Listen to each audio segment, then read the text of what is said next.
రామాపురం అనే గ్రామంలో నాకు వరుణ్ అనే స్నేహితుడు ఉండేవాడు. ఒకసారి నేను వరుణ్కి ఫోన్ చేసి, హలో వరుణ్, నాకు అర్జెంటుగా కొంచెం డబ్బు కావాలిరా. ఈ చుట్టుపక్కల ఏటీఎంలు ఏవీ పని చేయడం లేదు. కొంచెం ఏదైనా పని చేసే ఏటీఎం ఉంటే చెప్పు వరుణ్. నాకు తెలిసిన అడ్రస్ ఒకటి ఉంది, కానీ ఆ అడ్రస్కి వెళ్ళాలంటే సరేరా వెళ్తున్నాను, నాకు అర్జెంటుగా మనీ అవసరం ఉంది అంటూ వెళ్ళిపోతున్నాడు రాజేష్. వరుణ్ చెప్పిన అడ్రస్ కి రాజేష్ వెంటనే తన బైక్ లో వెళుతూ ఉన్నాడు. కొంత దూరం వెళ్ళిన తర్వాత ఆ ప్రదేశమంతా చాలా నిర్మానుష్యంగా కనిపించింది. చుట్టుపక్కల చూస్తే ఏమీ కనిపించడం లేదు. మరి కొంత దూరం వెళ్ళిన తర్వాత పెద్ద పెద్ద గోడలు, పురాతనమైన పెద్ద ఇల్లు, కూలిపోయి ఉన్న స్తంభాలు కనిపించాయి. ఆ ప్రదేశానికి కొంత దగ్గరగా వెళ్ళి చూస్తే అది పెద్ద రాజ్మహల్. సరే, ఇక్కడ ఏటీఎం ఎక్కడ ఉంది అని నడుచుకుంటూ వెళుతున్నాడు రాజేష్. కొంత దూరం వెళ్ళిన తర్వాత బంగ్లా లోపల నుంచి అరుపులు వినిపిస్తున్నాయి.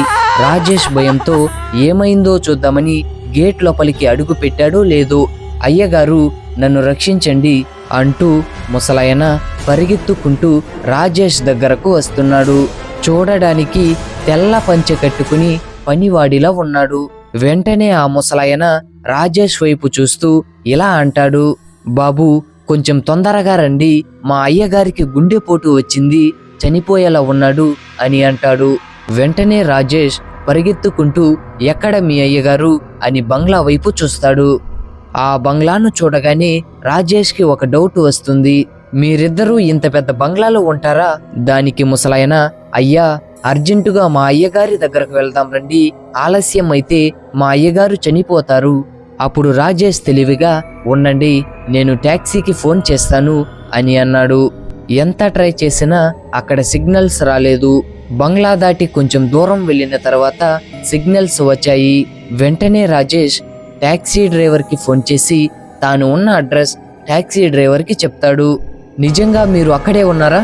అవును సార్, మీరు వేగంగా రండి. సరే, మీరు మాత్రం ఆ బంగ్లా లోపలికి మాత్రం వెళ్ళకండి, గేటు బయటే ఉండండి అని చెప్పాడు ఆ కార్ డ్రైవర్. ఒక్కసారిగా వెనక్కి తిరిగి చూశాడు. ఇంతవరకు ఉన్న బంగ్లా కనిపించడం లేదు. కూలిపోయిన స్తంభాలు, పెద్ద పెద్ద గోడలు మాత్రమే ఉన్నాయి. ఇదంతా చూస్తున్న రాజేష్కి ఏమీ అర్థం కాలేదు. అంతలో కార్ డ్రైవర్ అక్కడికి వచ్చి హార్న్ కొట్టాడు. సార్, మనం ఇక్కడి నుంచి వెంటనే వెళ్దాం రండి అని అంటాడు. రాజేష్ కారు ఎక్కకుండా ఇక్కడ ఒక ముసలాయన ఉన్నాడు, నేను చూశాను అని అన్నాడు.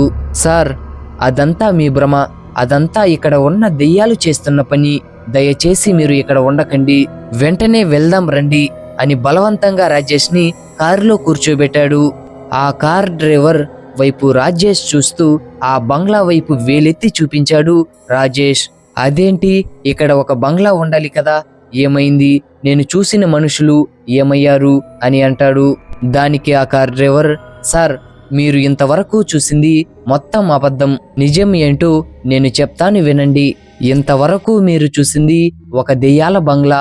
ఒకప్పుడు ఒక పెద్దాయన, ఆ ఇంటి పనివాడు ఆ బంగ్లాలో ఉండేవారు.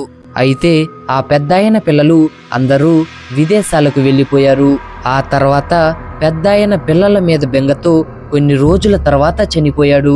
పెద్దాయన చనిపోయిన 2 గంటల తర్వాత ఆ ఇంటి పనివాడు కూడా చనిపోయాడు. వాళ్ళిద్దరూ చనిపోయిన తర్వాత శవాన్ని తీసుకుని వెళ్ళడానికి ఎవరూ లేకపోవడంతో అదే ఇంట్లో వాళ్ళ శవాలు కూలిపోయాయి. అప్పటి నుంచి వాళ్ళు ఇద్దరూ ఆ బంగ్లాలోనే ప్రేతాత్మలా తిరుగుతూ ఉంటారని, అక్కడికి వెళ్ళడం అంత మంచిది కాదని గ్రామస్తులు చెబుతున్నారు. మా వీడియో ఎలా ఉందో కామెంట్ రూపంలో చెప్పండి. ఇలాంటి మరిన్ని వీడియోస్ కోసం మా ఛానల్ను సబ్స్క్రైబ్ చేసుకోండి.